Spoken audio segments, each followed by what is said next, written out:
Hey, it's Marie Forleo, and you are watching Marie TV, the place to be to create a business and life you love. And I am so excited I can barely contain myself because today's guest is someone that I've admired for so long. He's impacted tens of millions of lives all around the world, and he's written an incredible new book, which we're going to talk about today. Tony Robbins is a best-selling author, entrepreneur, and philanthropist.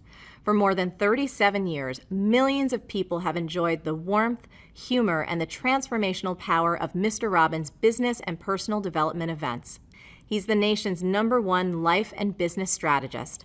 He's called upon to consult and coach with some of the world's finest athletes, entertainers, Fortune 500 CEOs, and even presidents of nations. Robbins is a founder of or partner in more than a dozen companies in industries as diverse as a 5-star island resort in Fiji to custom 3D printed prosthetic limbs. Through the Anthony Robbins Foundation and his matching funds, Tony feeds 4 million people per year in 56 countries. He's also initiated programs in more than 1,500 schools, 700 prisons, and 50,000 service organizations and shelters. He lives in Palm Beach, Florida. Tony, it is so amazing to have you here. Thank you so much for making the time. Thanks for having me. So I think I told you this way back when you interviewed me for the New Money Masters. You know, I just want to thank you from the bottom of my heart. When I was in my early 20s, I went to Unleash the Power Within. Yes. And you made such an impact on me, and it's influenced everything I've done personally and everything in my business. And I just want you to hear like who you are, what you do, how you serve. It makes such a huge difference, and it means the world to me to have you here today. Oh, that is so sweet of you. So thank you for that. Let's get started, because one of the things I admire so much about you is your energy and your passion and your stamina. I mean, you've been doing this for over 3 decades, and I know everybody watching Actually getting closer to 4.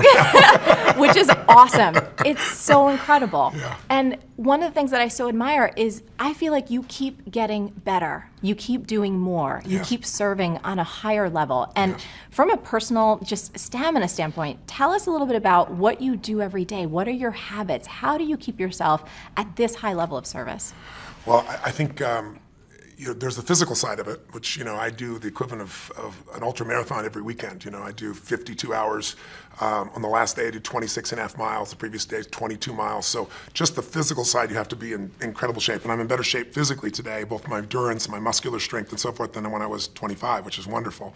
And so I do certain things for that. But I think I should mention first, what's even more important is the psychological, spiritual side of things, because I think energy comes first, not from your body. It doesn't come from eating. It doesn't come from sleeping, because I've gone without those things for long periods of time and still been able to deliver. It comes from having a mission. It comes from something that you're being pulled by, not something you're pushing on. Those are 2 forms of motivation. You can push yourself to do things, and there's only so much you can push yourself to do. But if you're pulled, if there's something that you want to serve that's greater than yourself, there's something that excites you, if there's something that you're about, something you're made for, then there's a level of energy that most people would never dream of. And we all have that, but most of us don't connect to it and unleash it. So every day I connect and unleash that every single day. I don't hope it's going to be there, even though I know it will be, even though it's there. I don't take it for granted. And so I start out with my day by a process I do called priming. And what priming is, it's not a meditation, but it has meditative qualities. And what I do is I sit down. The first thing I do in the morning, I go and I jump in a hot tub or a hot water type of experience, and then I go to a freezing water. All my homes, I'm fortunate enough to have multiple homes, that I go, one of them I have a river I get to jump in. You've been there. Yeah. There are other places I have these cold plunges. And I do that to train my nervous system to go from 0 to 60 like that. Every muscle, every nerve in your body, every organ gets, when you hit 57-degree water, it hits. And so it's just my mental discipline. Then the second thing I do is I prime. And priming is I sit down and I do a minimum of 10 minutes, because my mindset is, if you don't have 10 minutes, you don't have a life. Right. So there's no excuse.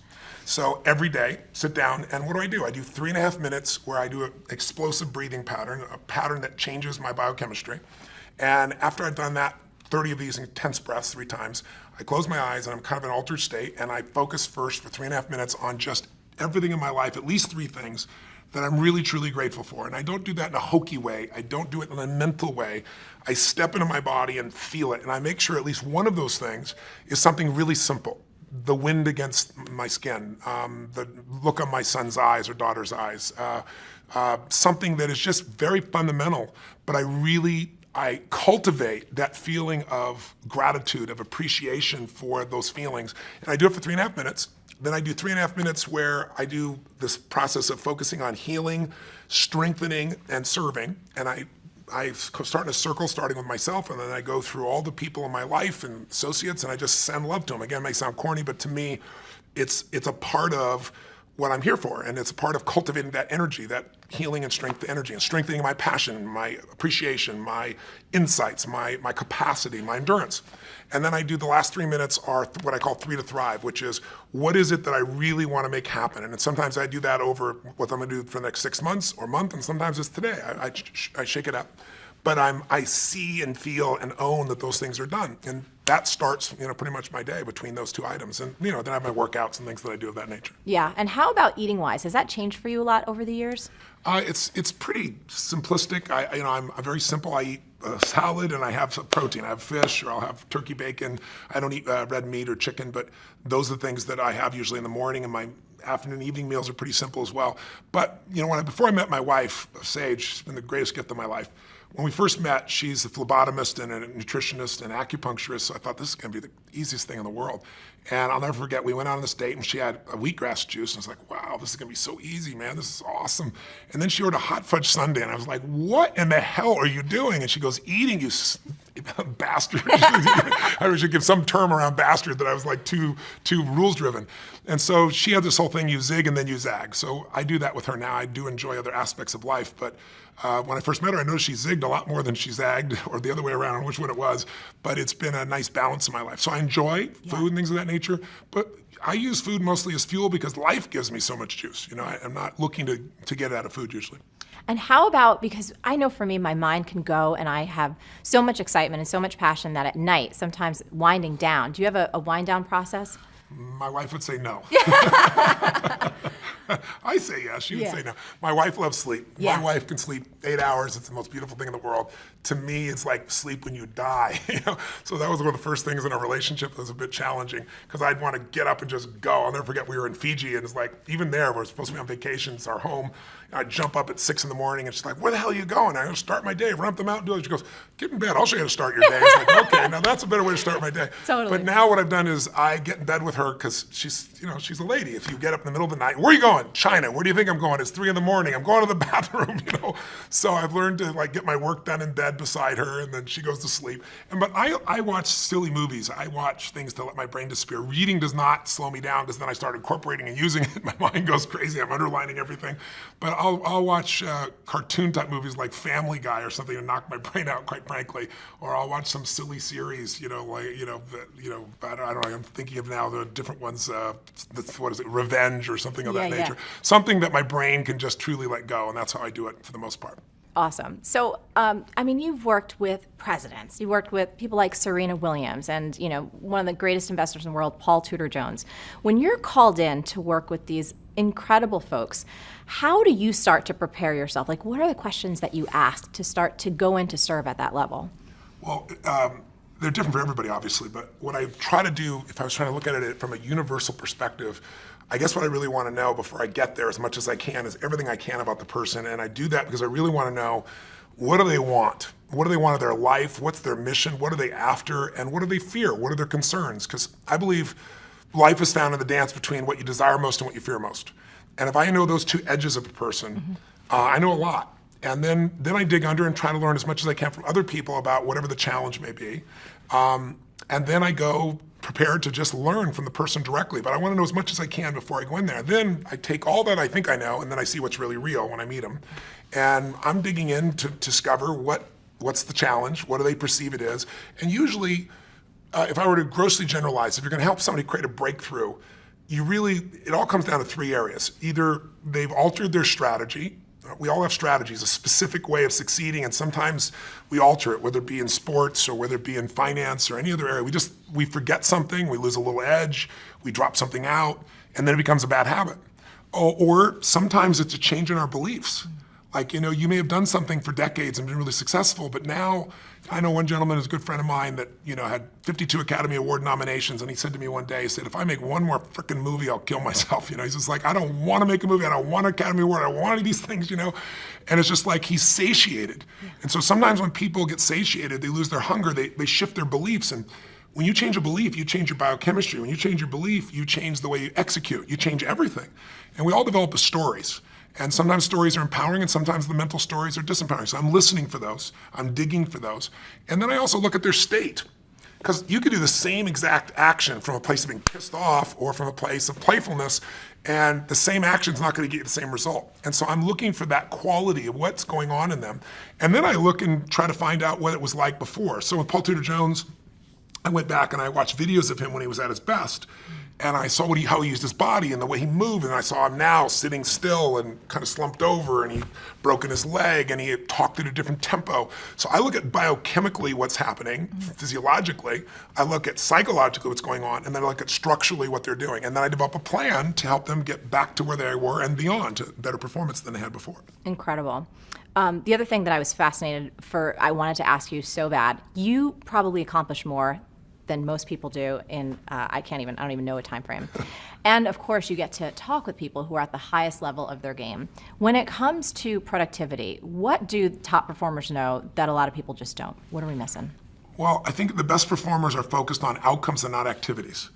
If you try to manage your to-do list in the world we live in today, where most of us have multiple roles, we're trying to be a great business person, a great husband or wife, great father, great community member, or whatever, there's just so many roles, you can never get all your to-dos done. And what helped me in my life was I started at one point saying, I'm not going to let myself fail every day. I'm not going to get a to-do list, and I'm not going to not write a list so that I don't fail. I need to focus on what matters most. I needed to start, organize my life into categories where I say, these are the most important outcomes, and then I know why I'm going to do it. If you know what you really want, the target, and you know why, you have the focus and you have the fuel, then how to get there, there's so many ways to get there. And then the most important thing I think that the most productive people do is we leverage what we do. We don't delegate. Delegation is I give it to you, and then when it doesn't work out, I'm pissed at you.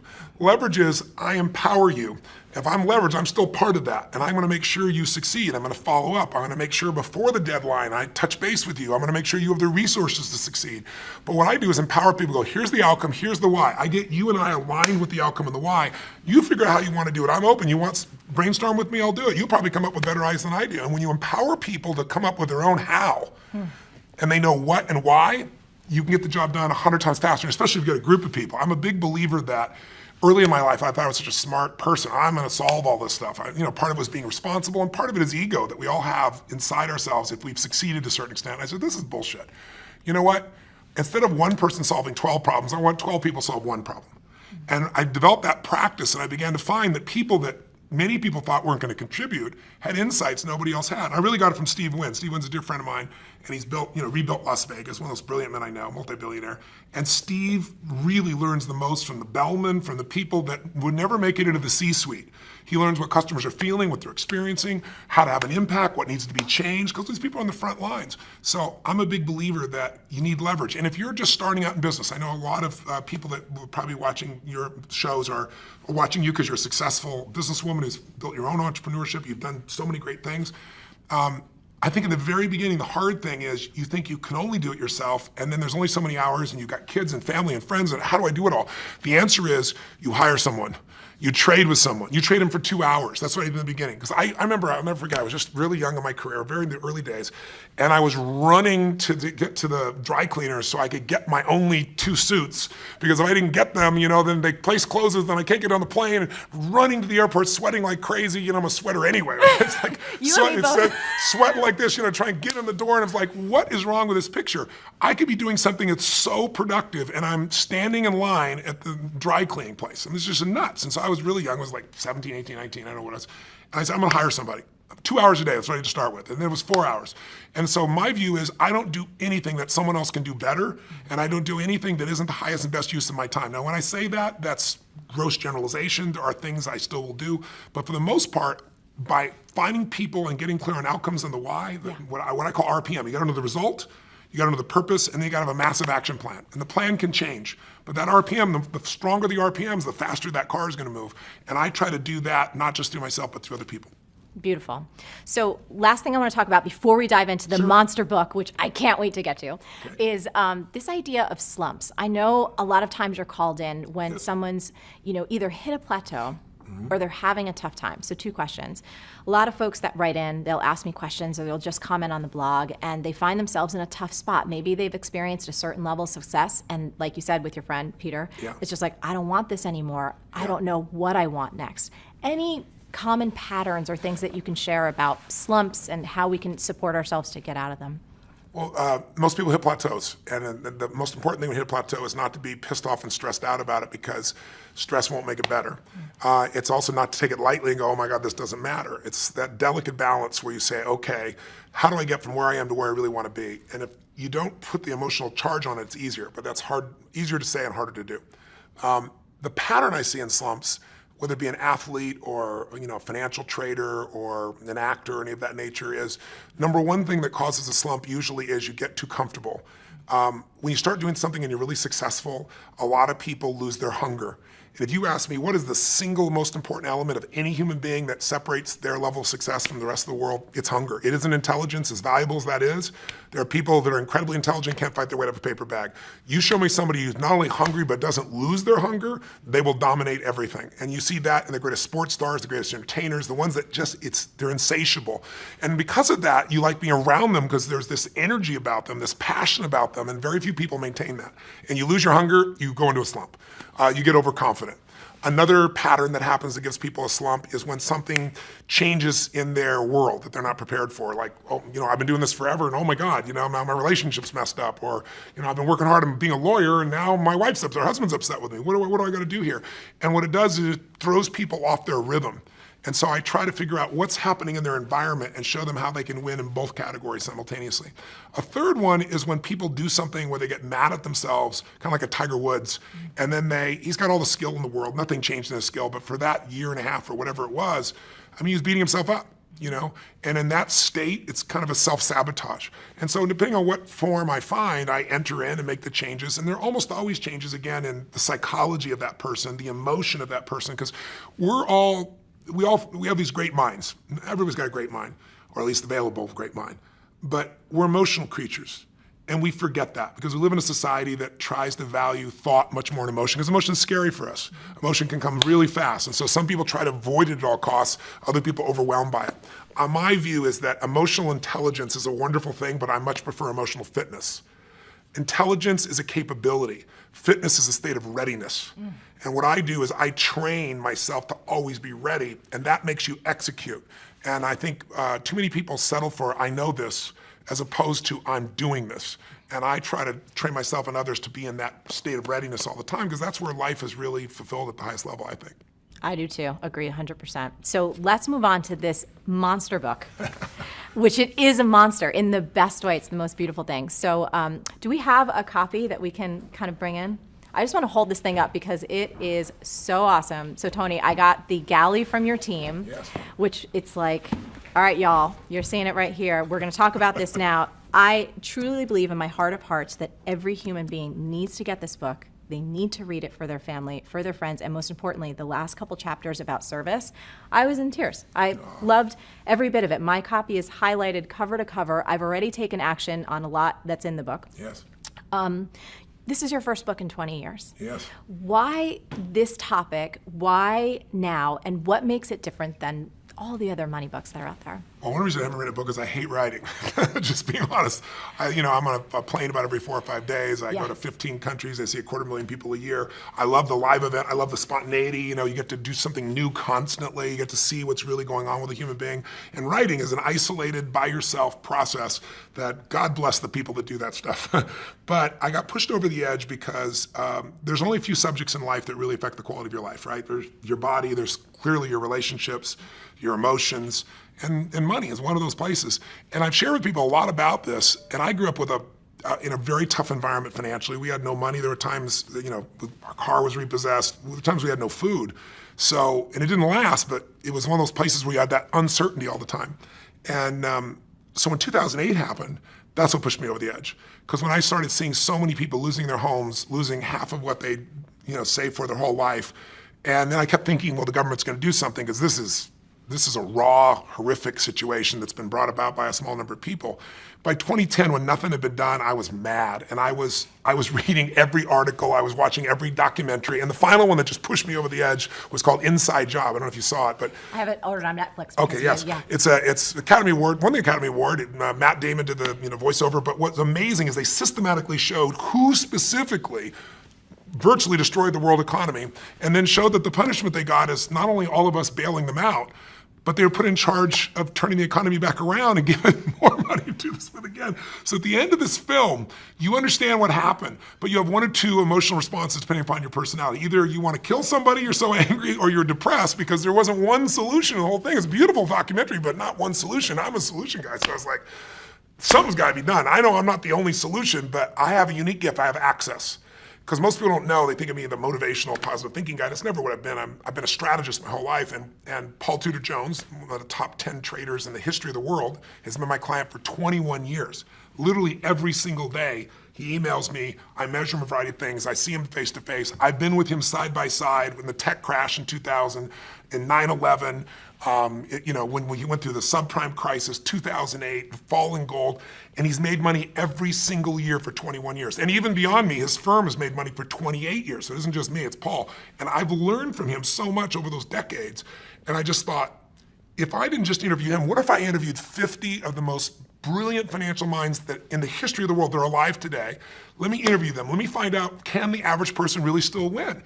And if so, how? Let me get, not some talking head on television telling you the same BS about go put your money in some 12% per annum mutual fund that's never existed for 10, 15 years, but the truth. And so I began this 4-year journey, and I was blown away. My average interview was scheduled for 45 minutes. They went 3 hours, some of them 3.5 hours, 4 hours. And people became incredibly generous in what they shared. And they shared things that they've never shared before.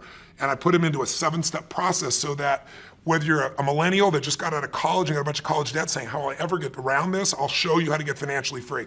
You're a baby boomer and you lost a bunch of money in 2008 and you didn't get back in the market. I'll show you what you can do. You're a very sophisticated investor and you want to know what Ray Dalio does that it's never been revealed about, I'll show you what he does. And so I'm real proud of it. And you've seen the level of endorsement I have from the highest level of people in finance on the earth is pretty extraordinary. It's because it's really their work. It's not mine.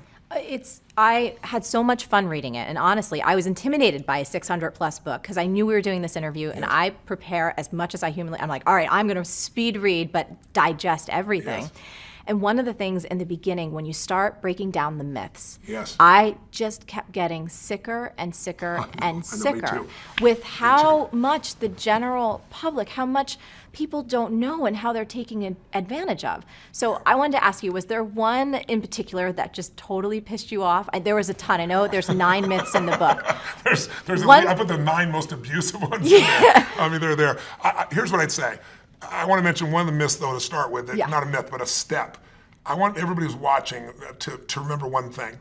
The biggest myth you have, not the one that's been sold to you, that hurts you is the average person thinks finance is so complex because, frankly, the industry tries to make it sound complex. They use words that you don't know, so you don't know what to do.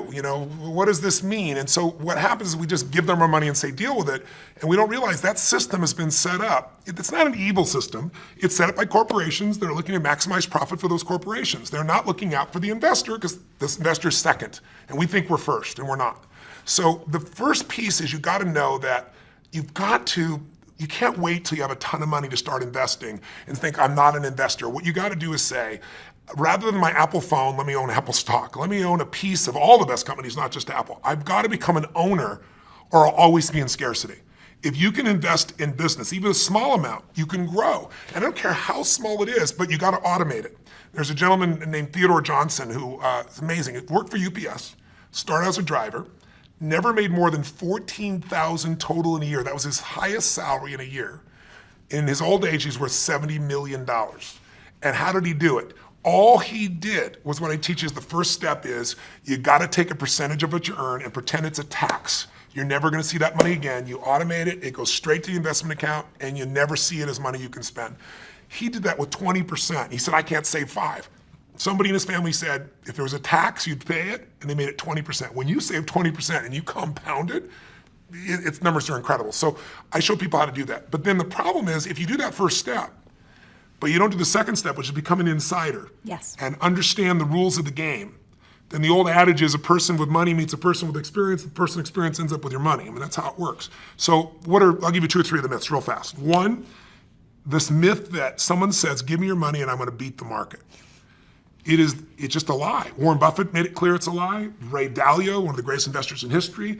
David Swenson, who has taken Yale's money, $1 billion, and converted it to $24 billion in 2 decades, the greatest institutional investor in the world. They've all said it. Warren Buffett flat out said today, he said, listen, in my will, 90% of my money, all that money does not go with any mutual fund, it goes straight into the index. What the index is you get a piece of all the largest companies in the world, but it costs almost nothing to get in. Because over any 10-year period of time, 96% of mutual funds will not even match the market. Now you're paying for a mutual fund. What this means is you hire someone because you say, I have a family, I have a business, I have a life, I'm not an investor, I'm gonna hire someone who's a professional. It makes sense, they would do better than me. Unfortunately, that's wrong. Because what happens is 4% of them will beat the market, but it's not the same 4%. Mm-hmm. So your chances of finding the right one, have you ever played blackjack? Yes. So if you play blackjack, everybody knows you play for 21. If you go above 21, you're gone. If you get 2 face cards and they're sitting in front of you and you got a 20 out of 21, and you got the chance to stay or say hit me, if you hit you, there's only one card that'll get you to the other, it's an ace. If your inner idiot says hit me, you have an 8% chance of winning. You have a 4% chance of finding the right mutual fund. It's not gonna happen. So what happens for people is they think they've been sold we're gonna do better, and they might for a year or 2, but what matters, you live off the long term. You don't live off the year or 2, and they just don't do it. Warren Buffett has a bet right now with Protege Partners, which is a group that does hedge funds, and he said, you can pick 5 hedge funds. You can mold the best of them together. I'm gonna own the market, which costs me next to nothing. You're gonna get the hedge funds, which cost a lot. 10-year bet, who's gonna win? Put up $1 million. Right now, they're 6 years into it. Warren Buffett's at 42%, they're at 12%, right? Oh. Just crazy. So the second thing is, after getting terrible performance, people say, well, fees don't really matter, or they'll tell you it's only 1%. And I ask people all the time, how much are you paying? And they go, I don't know, or they'll say 1%. 1% is called the expense ratio. That's like the edge of the sticker price. If you read that 50-page prospectus in your mutual fund, even one of them has 50 pages, which you won't, you'd have a hard time with a PhD figuring it out. In fact, there's a man named Hilton Smith, I quote in the book, who spent 2 weeks, he's got a doctorate as an economist, took him 2 weeks to go through them all and figure out there are 17 different fees.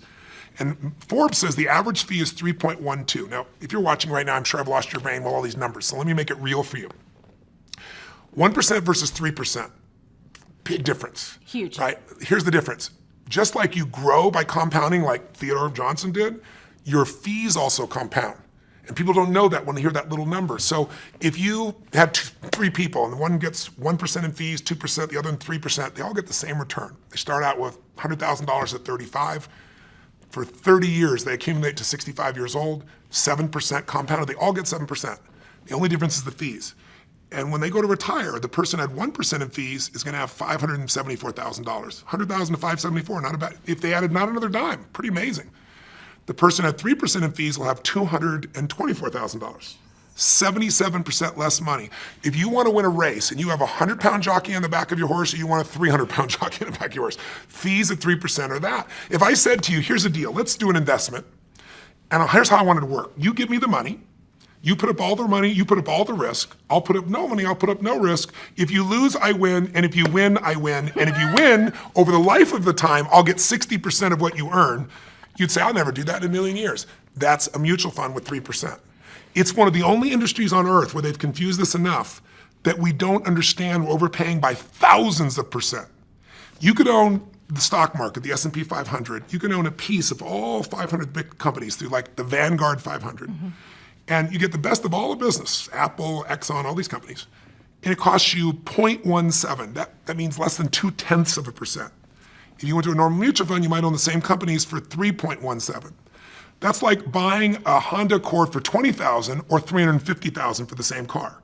If you pay $350,000, you figure out the person next door paid $20,000, so you go crazy. That happens every day with finances because people don't know how to look at this. So when they read the book, that'll never happen to them again. Yeah, and this is, I mean, there's so much. I could talk to you forever, and I know your team is like, oh my God, we got to get him out of here. But a couple things before we wrap up. First, what we discovered with the all-season strategy and what you were able to inspire Ray, one of the leader of the largest hedge fund in the world. Yes. It's absolutely incredible. He's an amazing man. Let me just give it to you really quick.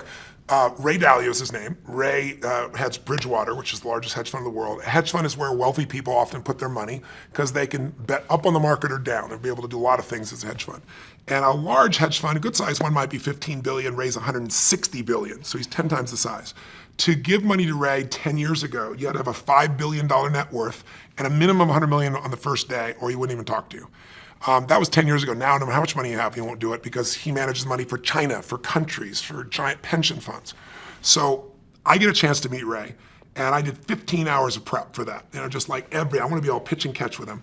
I was very fortunate, found out that he'd listened to my tapes and was a fan of my work from years before.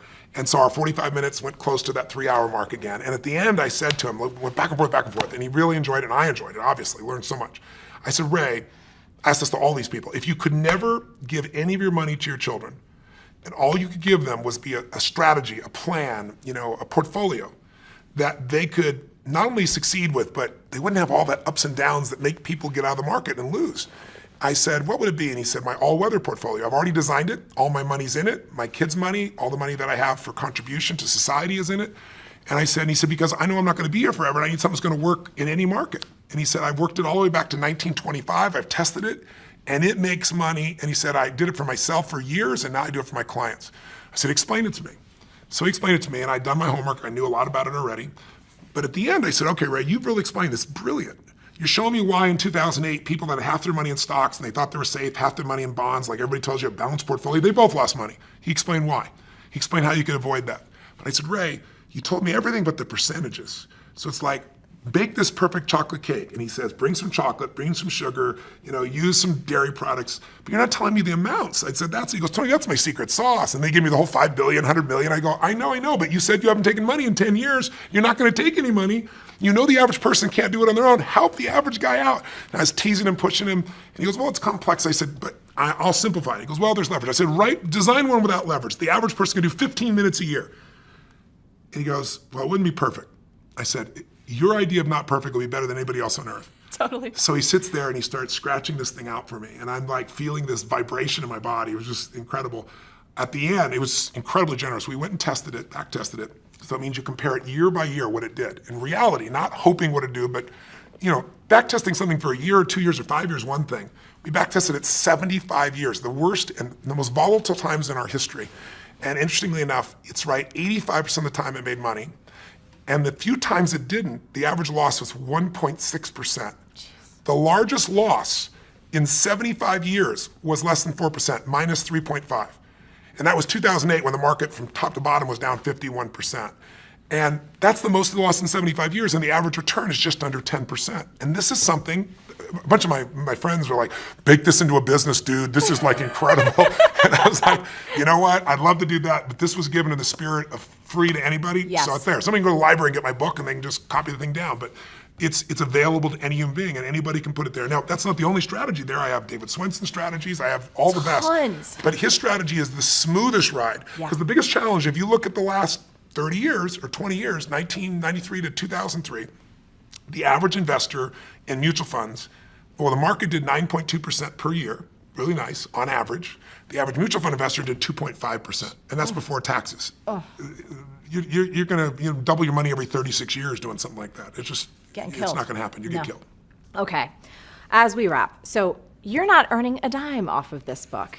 No. So tell us all about your passion for making a difference and what happens each and every time someone purchases a copy of this incredible thing, which everyone needs to get. I'm really proud. I didn't start out to do that, quite frankly, but I was writing the book, and as I mentioned, when I was a kid, we had a Thanksgiving, no money and no food, and somebody came to the door, knocked on the door, and delivered this food, and it was life-changing for me because it wasn't the food, it was that my father had always said, nobody cares about anybody else, you know. He built that belief system into us, and I saw that strangers really care. And so I swore someday I'd do something to give back. So when I was 17, I fed 2 families, and the next year, 4 families, the next 8. I didn't tell anybody, but after the 3rd, 4th year, I was like, I could use some help. So I got my friends involved, and then my companies, and then it built to 1 million people, and then 2 million people. In the last 4 or 5 years, I've been matching the 2 million my foundation does personally with another 2 million, so we feed 4 million people a year. But while I was writing this, Congress last year passed a new budget that nobody seemed to pay attention to, where they cut food stamps, they don't call it food stamps anymore, but it's food stamps, by $8.7 billion.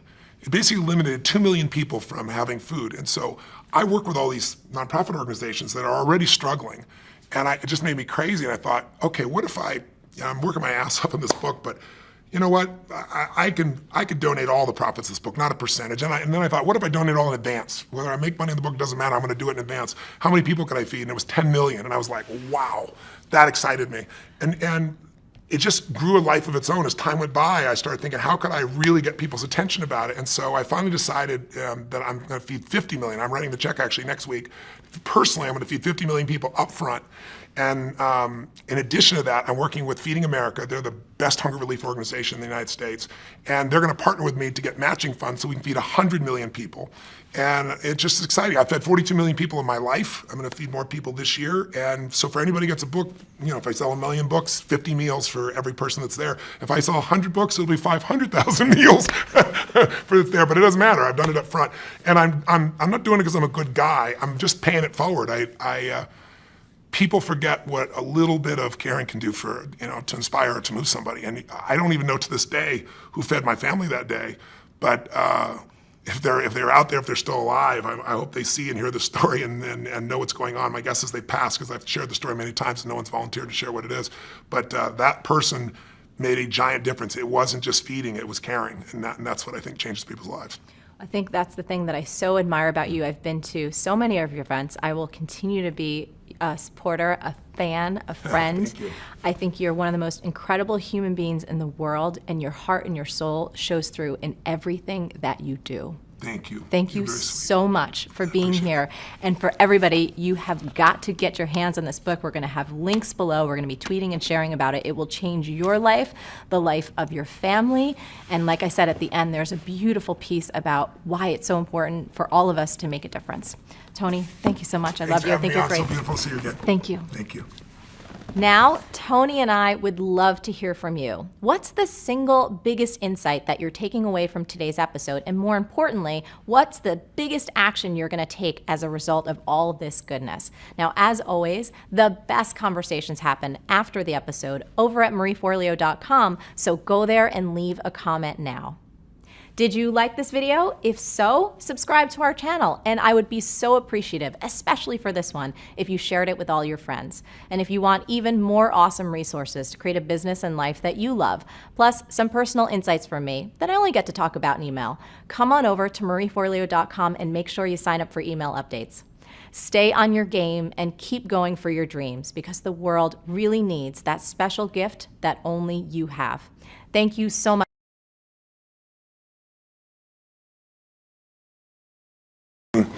For the last, I guess, 9 months or so, since the economy took its giant collapse all over the world in different areas financially, I've been meeting people that are trying to figure out what to do financially. And I've brought so many people in business who are trying to figure out what to do. Their customers are responding in a different way. They're hanging on to their money, and they're concerned. And so I thought, you know, the traditional approaches to business are not making a difference. What I'm best at is modeling. You know, I've always, when I wanted to figure something out, I go to people that are the best in that area and figure out what they're doing and teach myself how to do that, and then teach others to do the same once I've proven it's worked with myself. I said, I want to find the best of the best, and I've been really fortunate over the last, as I say, probably 7, 8, 9 months to have spent some time interviewing and getting to know and becoming good friends with many of the top people in the internet marketing. I mean, people that they're not the likely people you normally look at. I look at them as the new money masters. You know, they're guys that, you know, they didn't have the traditional education, and ladies that didn't, but they found a way to add value.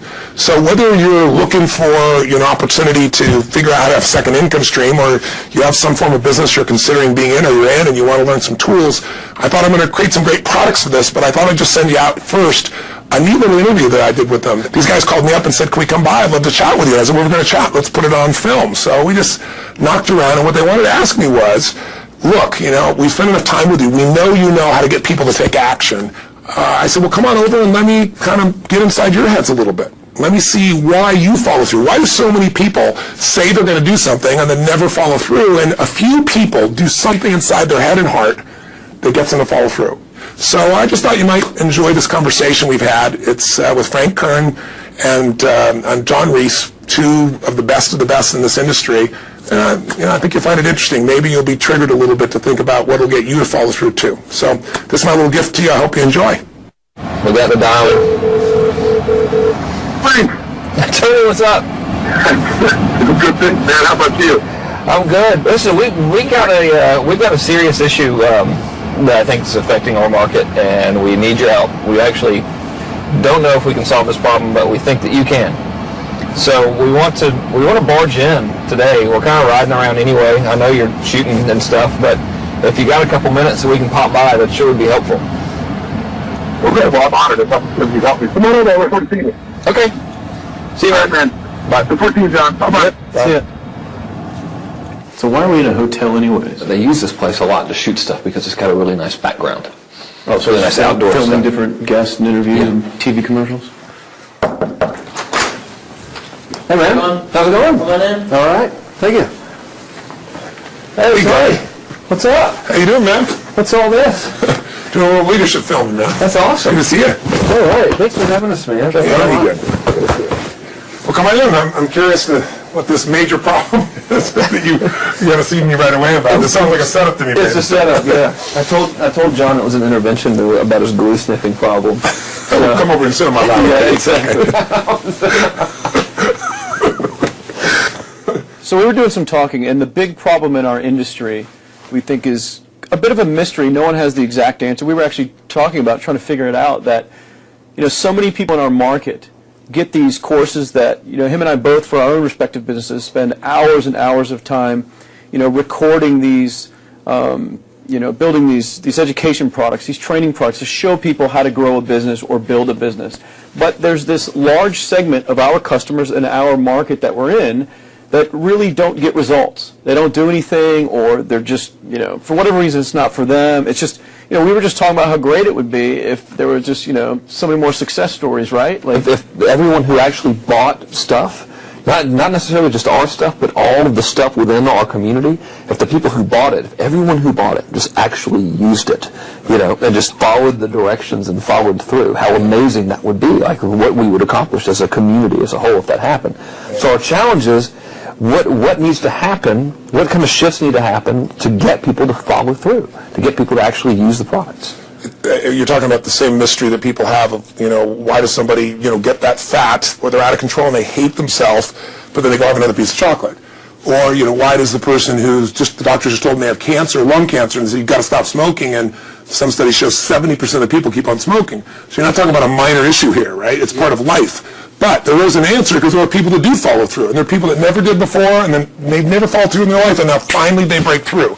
And that's what I try to focus on, is what those people do. In my case, in the business world, I look at people like you, people like Dan Kennedy. Yep. What do these guys do? Okay, I'm just going to do that to the best of my ability. And sure, it's like, well, oh no, I can't write copy as well as Dan Kennedy. I don't have as much energy and drive as Tony Robbins. Well, but you didn't start. So what? You didn't start out as Frank Kern. You didn't start out who you are. You started out trying to make how much? Come on. $300. Yeah. A week. A week. $300. Right. Yeah. And you failed at that in the beginning, didn't you? I failed pretty miserably. Yes. But it was effortless to fail. I was it's just like natural. Yeah.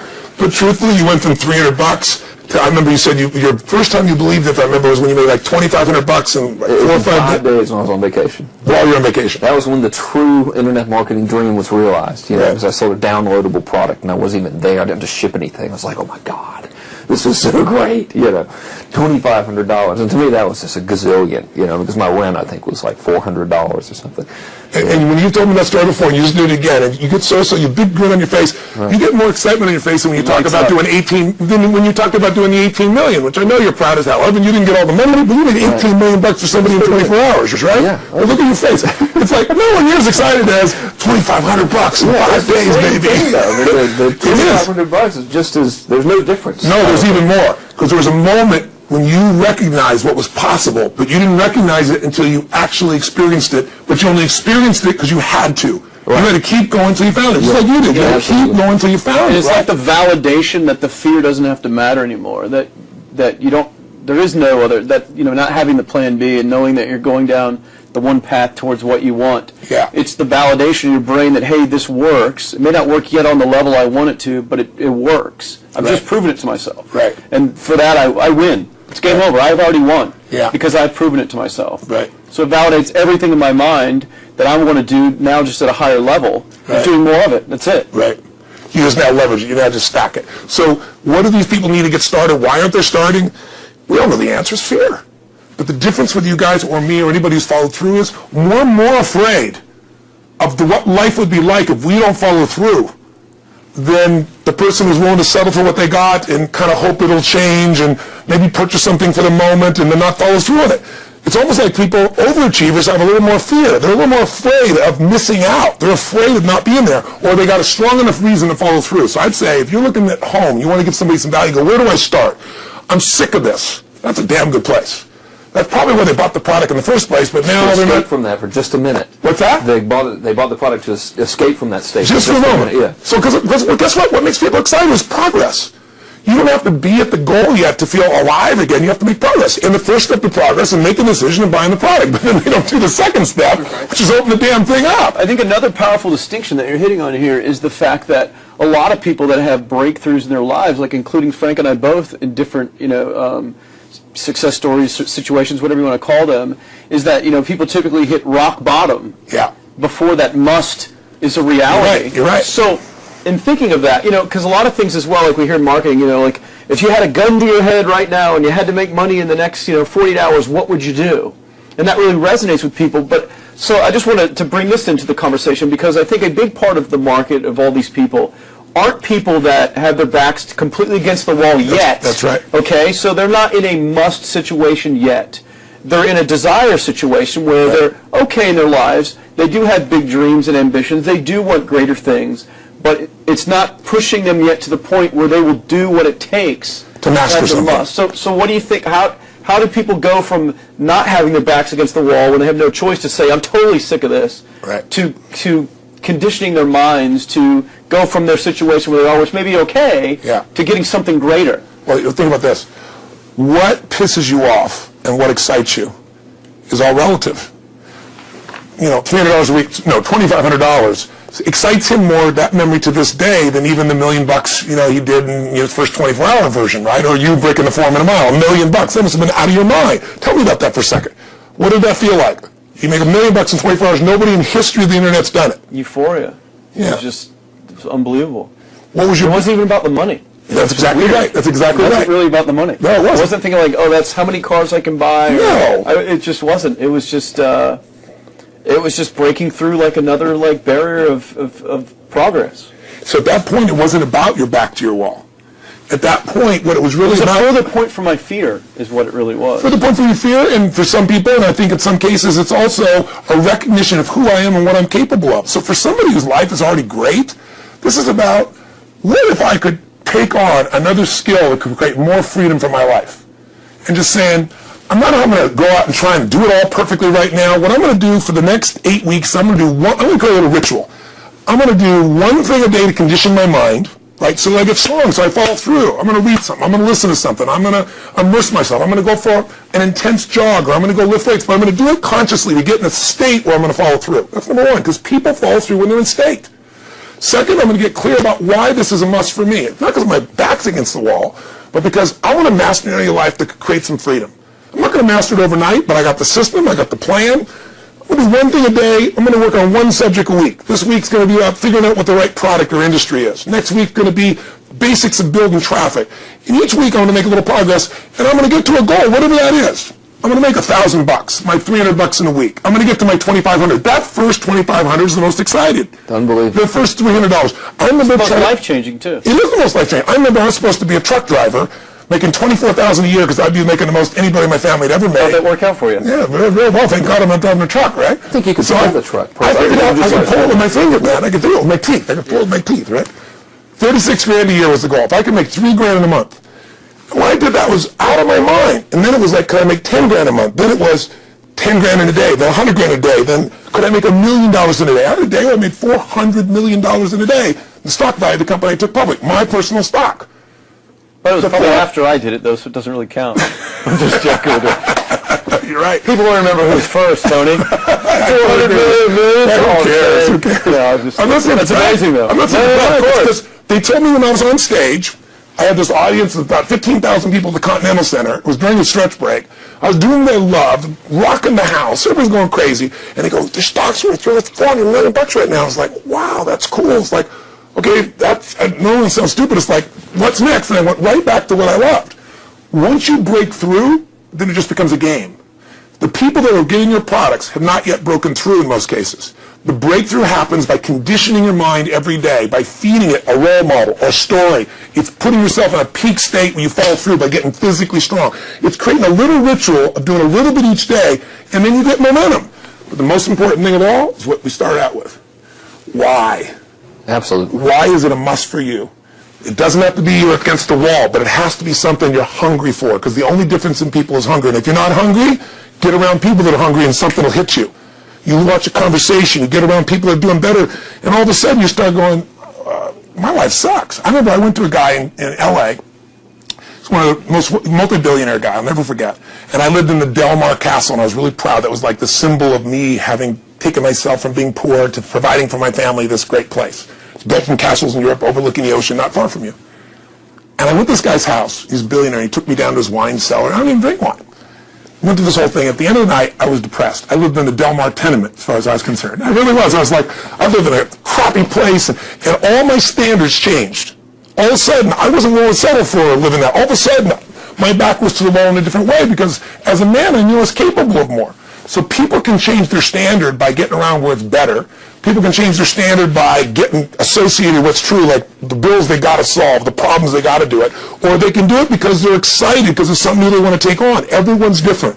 But they got to find the why, and they got to come up with some daily rituals to get them going, and just do a step at a time. That's where you get momentum. Awesome. That is awesome. So, think about it. What's the holy grail between somebody taking action or not? It's one word: certainty. When somebody is absolutely certain, the common word is believe, right? But, you can believe at a general level, or you can believe with certain. When you're absolutely certain that if I do this, it's going to get that result, and that result's going to change my life, you'll do it. When you think it absolutely is not going to work, you're never going to do it. The middle no man's land of maybe it'll work, maybe it won't, that's the piece that kills people, right? So if it's a must for you, you got to make it work, right? In our case, right? That's an example. If it's not a must for you and you're not sure, you don't know what to do. So years ago, I'd look around and say, okay, how do people get themselves to follow through that haven't been following through? What's the difference? And I started interviewing hundreds of people, literally, and eventually thousands, because I had thousands of my events. So I'd ask the group to give me their feedback. And I came up with this model. It's like the holy grail of belief, or the holy grail of momentum. It's like the difference between what makes the rich get richer and the poor get poor, right? And the difference we all know is mindset, but like, how's that built? So this is what I did. I created stupid little 4 little boxes, and I'll scribble it here for you. You think about the first thing that determines whether you can do something or not, and I put that in this first box at the top here on the left side. It's potential. Like, what's the potential of a human being? Like, when you guys started, you proved something no one had done in history. You ran the 4-minute mile, right? For golly knows how many centuries, they're trying to run a 4-minute mile. Roger Bannister does it. How did he do it? Do you remember? You did it in this industry, right? You made $1 million in a day. No one had ever done that in history, right? After you did it, a bunch of other guys were doing it because it became possible. Roger Bannister didn't just go physically practice. He made a shift in his head. He practiced in his head because he could never achieve it physically, so he had to change in his head first so that the result became certain enough he believed it, and then his body got him through.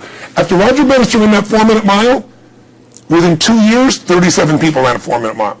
Wow. When no one in history had ever done it. Now here's how it works. The potential for anybody getting your product is extraordinary. They can do what you've done as much, more or less. They can do whatever they want to do. The potential's there. The market's proven that. Whether or not they tap into that potential has a lot to do with what action they take, which is the question you came to me with, right? Like, God, they all have potential, but they're not taking action. And we all know that the action they take is going to determine the results they get. That's pretty obvious. So most people have a belief about what their real potential is no matter what you tell them. And that affects how much action they take. And of course that affects the result. And then ironically, that result reinforces their belief. And then their belief affects it. So I'll give you an example. Let's say a person has unlimited potential, we all agree. But they take little action, little results. Why? Because they have to start with a problem with their belief. They don't believe it's really going to happen for me. Maybe for Frank Kearns because he's got the cool hair and stuff, or maybe it's for you because you're so driven, but it's not me. Maybe Tony Robbins because he's a freak, got these big teeth. Whatever their thought process is, right? They got this thing, right? But what happens is, if you believe that there's very little potential, how much action are you going to take? Nothing, little. And when you take little potential with a little action, what kind of results do you get? Lousy little results. And when you get little results, what does that do to your belief? You go, see, I told you this was a waste of time, told you this wouldn't work. And then what happens? You tap even less potential. You take even less action. You get even worse results, and your belief gets even weaker. And this sucker feeds on itself until you are in a downward spiral. It's poisonous. It's poisonous and it's self-fulfilling. Now, what if something could happen that could come along and fill you with a sense of absolute certainty? Not like I believe, but where you know. In you guys' case, mine as well, we knew because we had to. Because we burned the boats. There was no other option. We had to find a way. We weren't going to live that way. We all did it in different ways and for different reasons, but in essence, that was it. If you get yourself in a state of certainty that this is going to work, I'm going to find a way, and if this doesn't work, I will make the way, then you tap a lot more potential. And when you're certain in your potential, you take massive action. When you take massive action, you really believe in something, you get great results. When you get great results, your brain goes, see, I told you I was a stud. I told you this thing would work out. Now you're even stronger. You tap more potential, take greater action, greater results. That's how you went from $300 in a week to $2,500 in 5 days to $100,000 in a month to $1 million in a day. Same thing with you. And we get momentum. So the rich get richer and the poor get poorer. Now some people go out and they go, well, I'm going to take a bunch of action. All right, I'm going to open this product. I'm going to try it. And they'll say to you, I even did it. But it's like a salesman who goes and knocks on the door, and he knocks on 100 doors and says, you don't want one of these, do you? Yeah, exactly right. Yeah. And even if he doesn't say it verbally, his face says it because he doesn't believe it's going to work. So his voice, his body, the execution is so weak. Maybe if he talks to 100 people, somebody's going to buy out of pity. He don't want his kids to starve, right? But he's not going to get the result. So the core difference in people is how do you produce certainty when the world isn't giving it to you? You go out and you try. In your case, you're 100,000 in debt and nothing's working. How do you keep yourself going? The way you did it, the way I did it, the way you're doing it, we may not have done it consciously, is we didn't change our potential. That was there. And it wasn't even taking more action. Taking more action with a belief it's not going to work, it's not going to change anything. We got results in our head that made us feel certain as if it had already happened. True or false for you? True. Right? So give me an example so people know I'm not just making this crap up. Well, I mean, just like when I had nothing, I already knew I was driving like Ferraris and Porsches and stuff because I always wanted those cars. I already knew I was going to have them. It was inevitable. Right. I inevitably, that was just my inevitable outcome. But how did you do that? Did you have a ritual? Did you think about it regularly? Was it one time you thought about it, or was it something you had an obsession towards? I had an obsession towards it. I mean, I used to work at a video store, which is the last job I ever had in my life. Thank God. And I used to go to work almost every day, and I used to bring 2 magazines with me to read on my breaks. Entrepreneur magazine, just to read about business and everything else, and read about what other people are doing, look for role models. And I used to carry an auto trader with me. And I used to look at Porsches that were for sale. Yeah. And people always used to ask me, what are you doing with that auto trader magazine? I'm like, well, I'm just picking out the Porsche that I'm going to buy. Right. Which probably got you a lot of crap. I did. People made fun of me. I actually had a boss at that job tell me, you really shouldn't do that to yourself, John, because it's very, very likely that is never going to happen. That it's very likely that you're never going to have that car. Yeah. That's the kind of belief he was trying to put in my head. And I was like, no, you don't realize that it's inevitable that I will drive here sometime in the near future with that car when I'm not working for you and drop movies off for you to put back on the shelf. And that actually happened. And it was one of the most you're fulfilling kidding. days of my entire life. And the great thing was, when I pulled up in this car, I was, I was in my mid-20s. Yeah. A car that most mid-20s. What kind of car was it? It was a Porsche 911 Turbo. It was a convertible and everything. It was a beautiful car. It was what I always dreamed of having. But, for a few years, I'd always circle the ads of which ones I was going to buy. Well, when I finally got it and I pulled up at the store, I had all these people, some people that were still working at this $7 an hour job were there years after I left. And I'll never forget this, even the boss and stuff, and the reaction of the people was like, wow, that is awesome. Yeah. Is that your dad's car? And all I said to them was, not exactly. Good for And you. I just smiled and just left. But it was, it's the weirdest thing, but I just knew it was going to happen. But you knew it because I you conditioned myself you to. You did it over and over again. Yeah. When I was in high school, I was not a popular kid, but I was passionate and intense, and I'll never forget, some particular girls gave me some crap, and a guy too, and I wrote in their journals or their annual yearbook at the end, I wrote, someday, I said, you treated me like hell. Someday, I'll be rich and famous, and you'll be an effing truck driver. And you'll be sitting there, I'll be with with this beautiful woman of my life, rich, and you'll be watching me on television thinking, you wish you would have treated me better. I actually wrote this shit in people's annuals because I went to a 10-year high school reunion when people showed me this stuff. Right? But it's like, I burned the bridges, baby. I was like, this is how it's going to be. So I'll give you a perfect example of this. They did studies, many have been done at this element, where they want to say, how much does the mind affect performance? So take basketball. I've worked with a lot of NBA players and turned them around, and one of the problems many of them have is they'll choke on the free throw line. Well, everybody knows in that case, if you normally shoot really well and now you're not, something's interfering. Something's getting in front of your state, some uncertainty, right? Obviously. So they take a group and say, we're going to make them better. How do you make somebody better who has got this mental block? So they take a group of guys and they're going to do free throws, and they do one group where they just practice for 6 weeks. Totally intense practice, and I forget the number of free throws, but they got to do this many free throws every day. Take a second group, and they have them not practice at all. Obvious. And they take a third group and they don't let them touch a basketball. All they do is have them practice in their mind, but the key is, it's not practice makes perfect, it's perfect practice makes perfect, as corny as that sounds. So these guys see themselves making the shot every single time, conditioning their mind and body that it's perfect every time. They're not interrupted by a reality that would screw with them. So at the end of 6 weeks, they tally it up, and now they give them a test to see who has the highest free throw percentage, success. What do you guess it's going to be? Well, the obvious person says, obviously, it's not the guys that didn't practice, but which one is it, the mind, or is it the ones that actually practice? I'm assuming the mind. Yeah, you would assume it because it's true. Right. You intuitively know the truth, that practicing's not enough. It's getting yourself so certain so many times that now when you go to do it, there's no hesitancy, and you execute. It's having that absolute certainty that makes you tap your full potential, take massive action, get massive results, be reinforced to having stronger belief. This is what makes somebody a star at anything. It's like Jack Nicklaus, the golfer. Yes. He visualized every shot and where it was going, landing right where he wanted it before he ever hit it. Every single time. And what do most Every golfers single do? time. They just take a practice swing and they kind of hope for the best and point in the right direction and hit it. And some of them, if they've had some bad hits, what are they really focusing on? What I don't want to do. Exactly. And that's the same thing here. So I'll show you a little physical technique for this. So stand up for a second. You guys going to do this? The camera show? So try this for a second. So just put your feet together, and then put your right index finger straight out in front of you like this. Okay?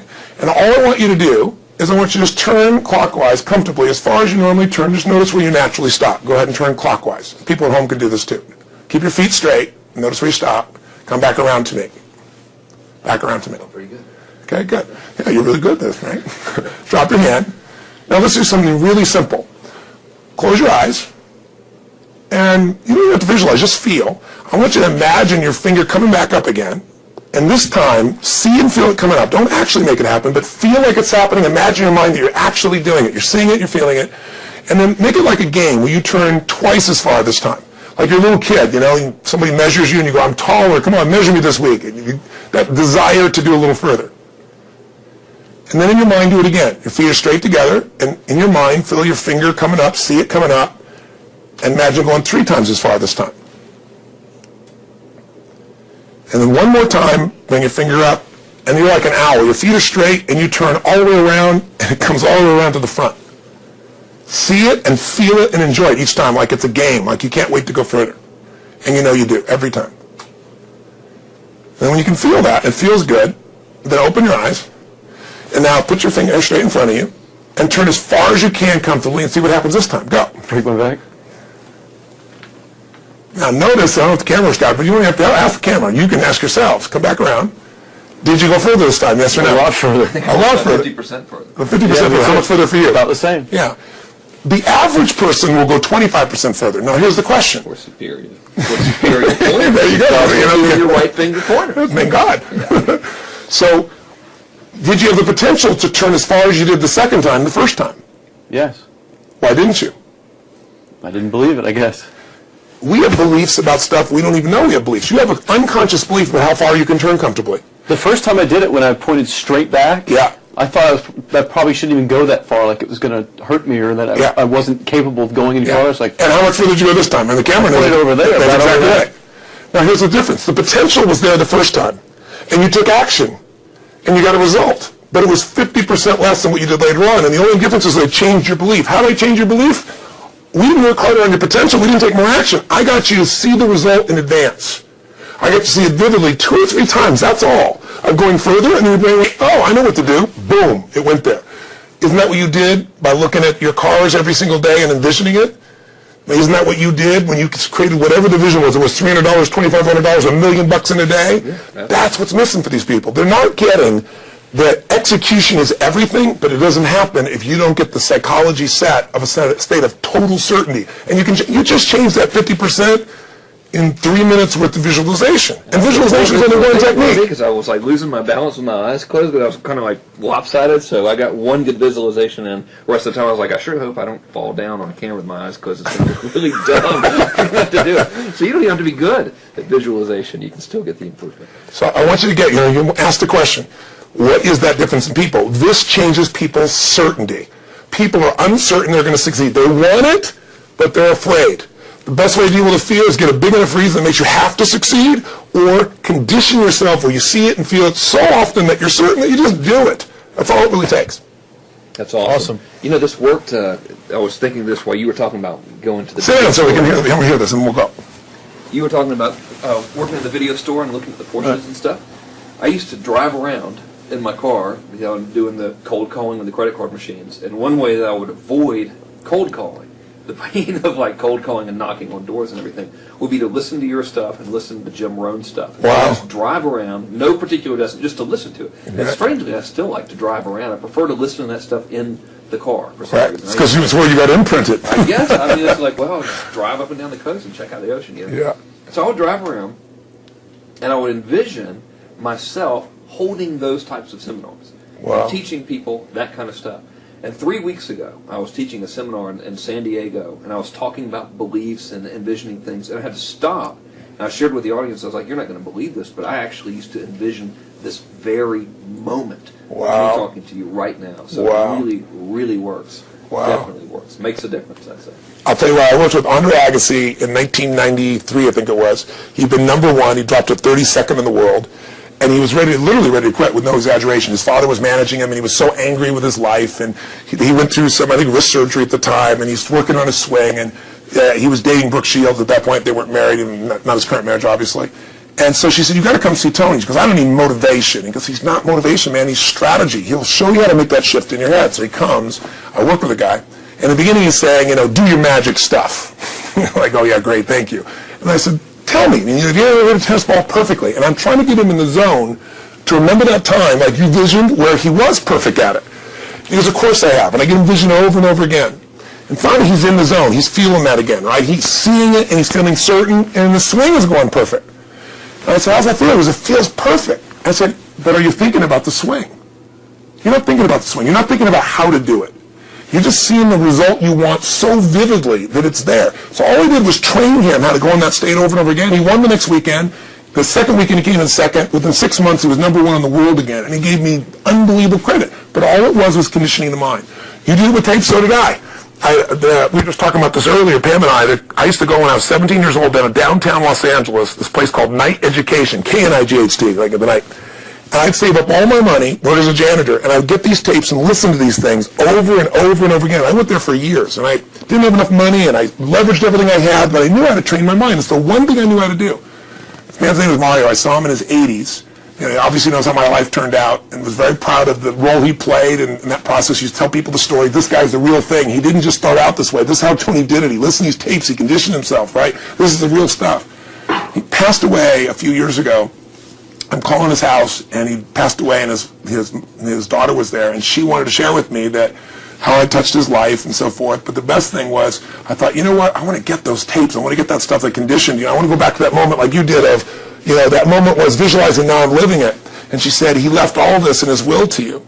So I have all these tapes now that are from the time when I originally went through, and like I'd go to sleep and I had these sleep tapes that conditioned my mind to believe that I could succeed even when I was sleeping, or to build energy in my body.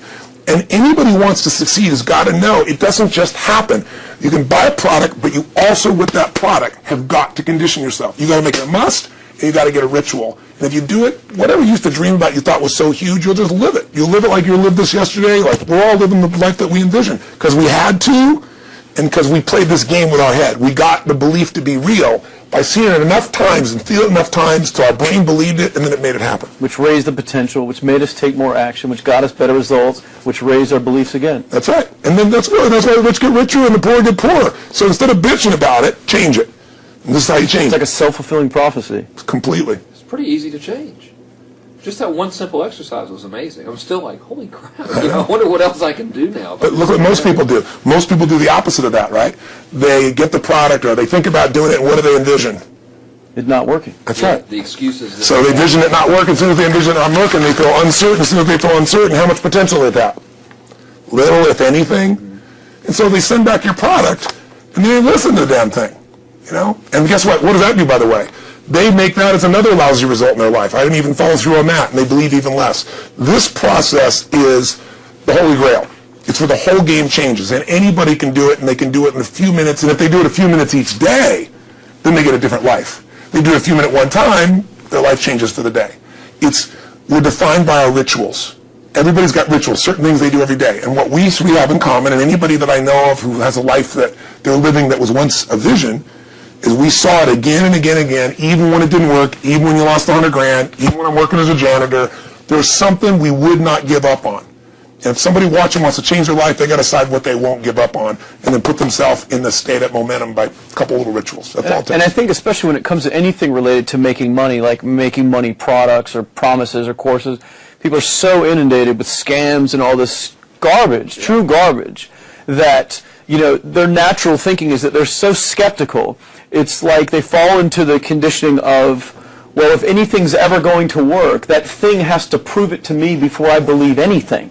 So when they go to approach the thing to make more money with, they're like, well, I'm starting at zero, and this thing has to prove to me that it has any potential at all before I believe that it will. Don't you agree with that's the case? Unfortunately, it's the case, but here's the truth. When somebody says to me, in my business, even more, because a lot of people think I'm a motivator. I hate that term. That's never been what I've done. I do believe in energy, and I'm passionate. They see 10,000 people in the room rocking, they go, oh, he's motivating them. I believe in peak state. You get a top athlete, you get in a concert, and you get in state, right? The problem is, to defend themselves so they won't be disappointed again, they lower their expectations. So someone will say to me, well, I'm skeptical, or I'm pessimistic, and my response to them is, no, man, you're gutless. It takes no guts to be skeptical. You don't have to have any capacity to be a critic. And now with the web, you don't even have to own that you're the one being the critic. You can burn somebody and anonymously, right? I said, you know what? It takes guts to believe. And if you think something's going to do it for you without you putting your guts on the line, you might as well forget it right now. So this idea that I'm skeptical or they got to prove it to me, it's the biggest lie. What that really is your fear talking. You're so scared of failing, you don't even want to get your hopes up. And if you don't get your hopes up, you might say, well, what if they get their hopes up and somebody gets disappointed? How many disappointments have we experienced in our business careers and in our lives? The difference is some people take disappointment and let it destroy them. Other people take disappointment and let it drive them. And you get to choose. Are you going to turn this thing into why it didn't work and a bunch of stories and excuses, or are you going to take this thing that didn't work and figure out what are you going to do to make it work? And it may not happen the first time, the second time, the third time, but the people that are relentless find the way. And if the common denominator in all these guys that are kind of our friends or family, money masters, the new money masters is they all did it with will. Nobody here inherited this stuff. Everybody figured it out. And keep figuring it out. And it's going to keep changing.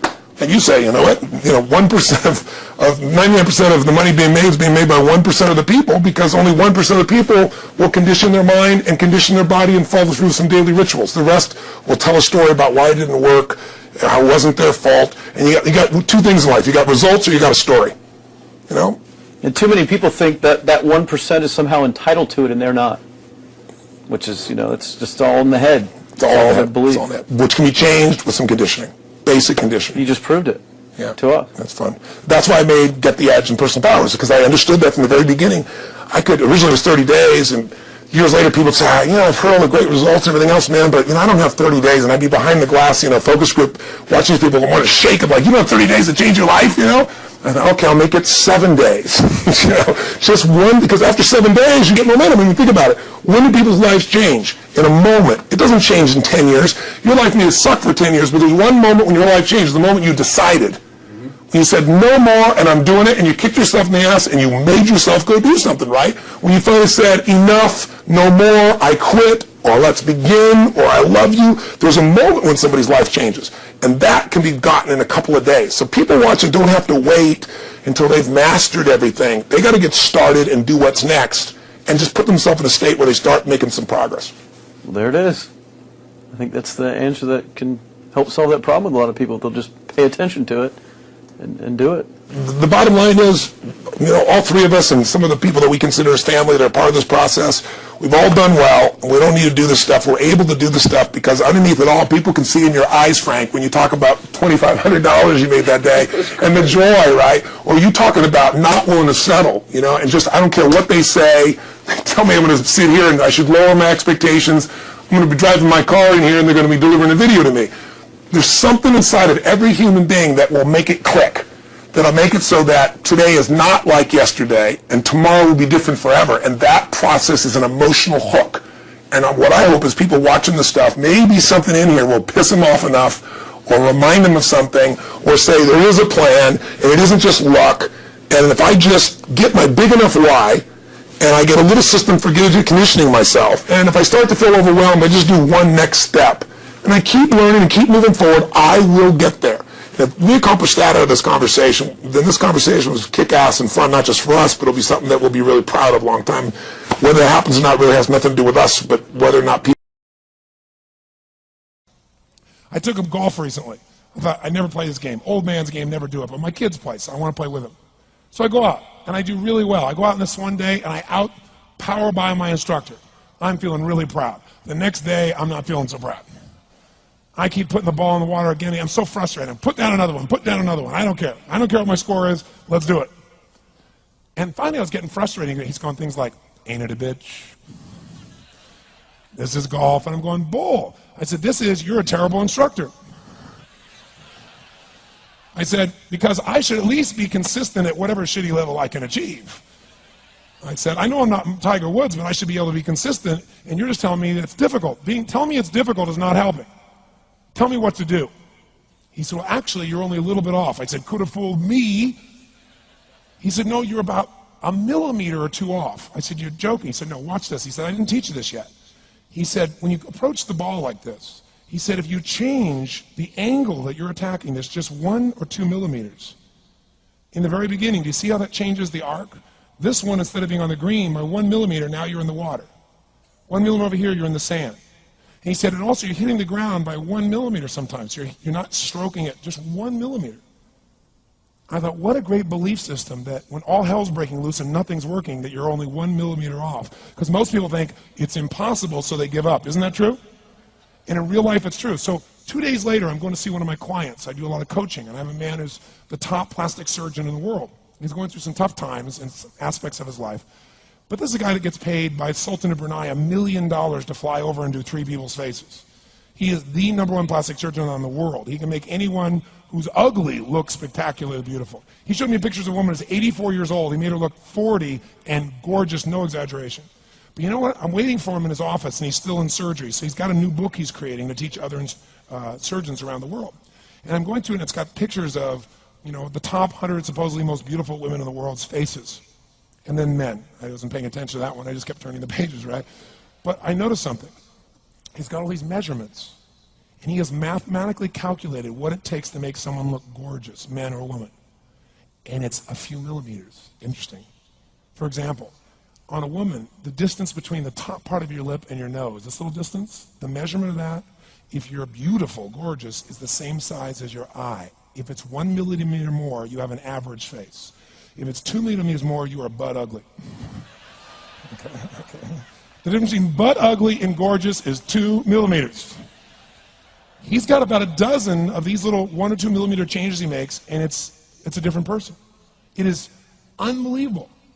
So a very powerful belief to leave today with would be, nothing's working, I'm 1 millimeter away. What little thing got to change? And when I do, it changes everything. Because I'm heading this direction, I make this little shift. You take that out an hour from now, a day from now, a week from now, a month from now, you have a totally different destination from that direction.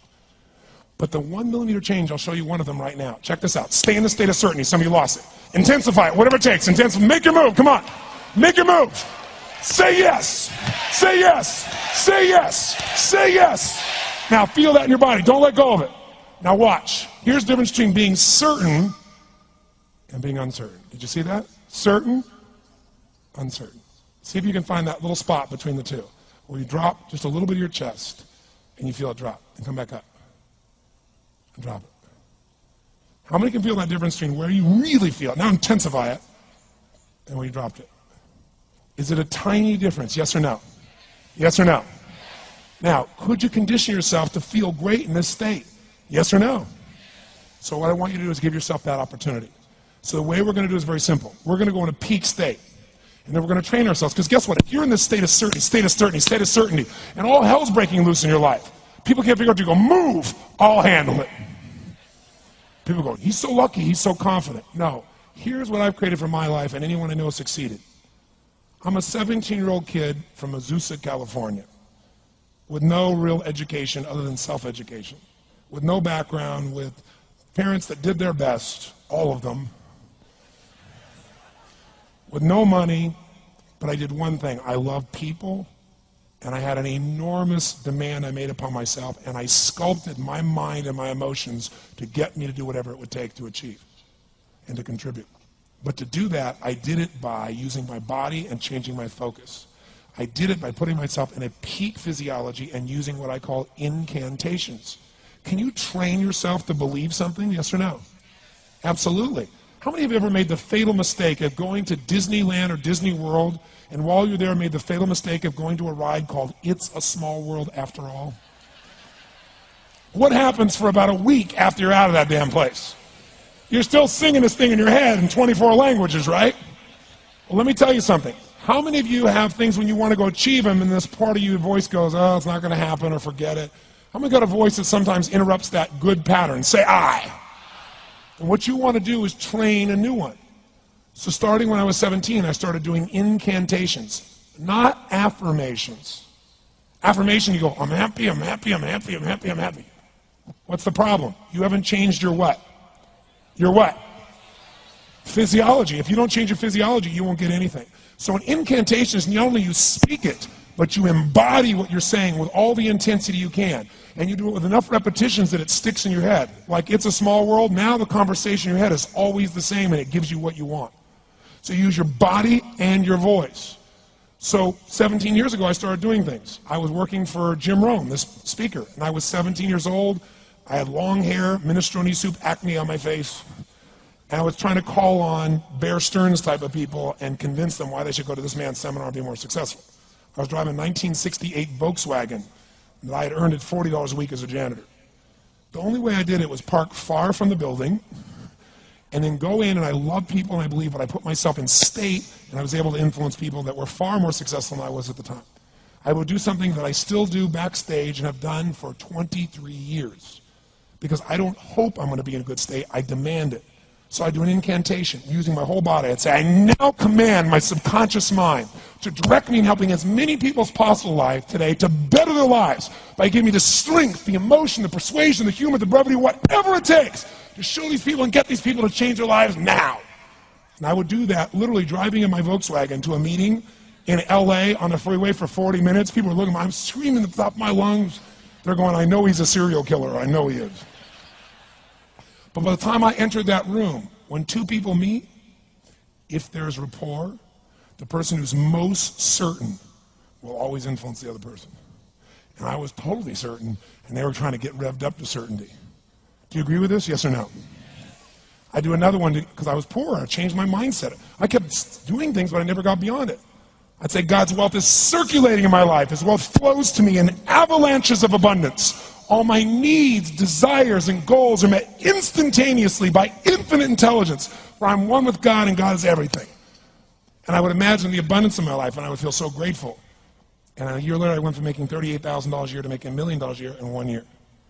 Because successful people do what failures won't. You follow me on this? You know?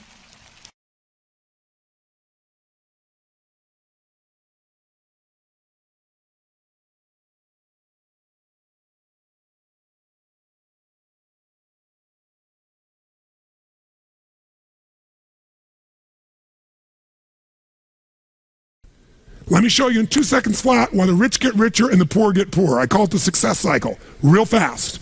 Draw yourself 4 squares, put them up on the screen here. You'll see, as I do this, take a quick look, you'll notice you've got the word potential up in the left-hand square. Up in the right-hand square is the word action. Bottom right is the word results. Bottom left is the word belief, or another word for that would be a sense of certainty. Potential, action, belief, results, and notice there's arrows in a clockwise fashion where they just keep feeding each other over and over and over again. So again, it's potential, action, results, belief, or another word for that would be certainty. Now, do you ever notice how rich people tend to get richer and poor people to get poorer? And I don't just mean rich in financial terms. I mean people that are rich emotionally. Do you ever notice how happy people tend to get happier?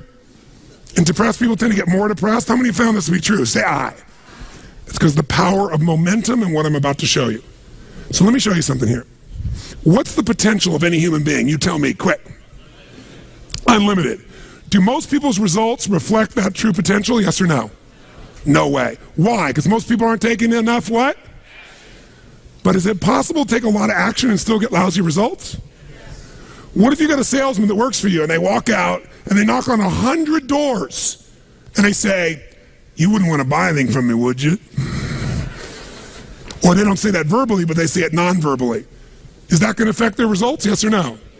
So it's not enough even to take enough action, because when we believe it's not going to work or we're uncertain, does that affect how much of our potential we tap, yes or no? See, if you don't think it's going to work, you're not going to put out a bunch of your energy when you think it's going to fail. And by the way, when you're not sure, you tap a little potential. Do you take little or a lot of action? When you're not sure, when you think it's not going to work, you take massive action or little action? Now, when you take little potential with little action, what kind of results do you get? Little lousy results. And when you get lousy results, what does that do to your belief? You go, see, I told you it wasn't going to work. Told you it was a waste of time. And then, by the way, when you have less belief, how much more potential do you take? More or less? If it's possible, you tap less potential, more or less action. Less. And what happens to your results? They get even what? And now they got worse results. What does that do to your belief? And by the way, now you see the current economy. Isn't it true? Everybody out there is going, oh my God, the results are so bad, it's going to get worse in the future. So I better pull in my horns, there's less potential, so I'm not going to push as hard. I'm not going to take much action. Oh my God, I'm getting lousy results with little potential of action. Oh my God, it's going to get worse. That's what creates a recession, depression, whatever you want to call it. How do you change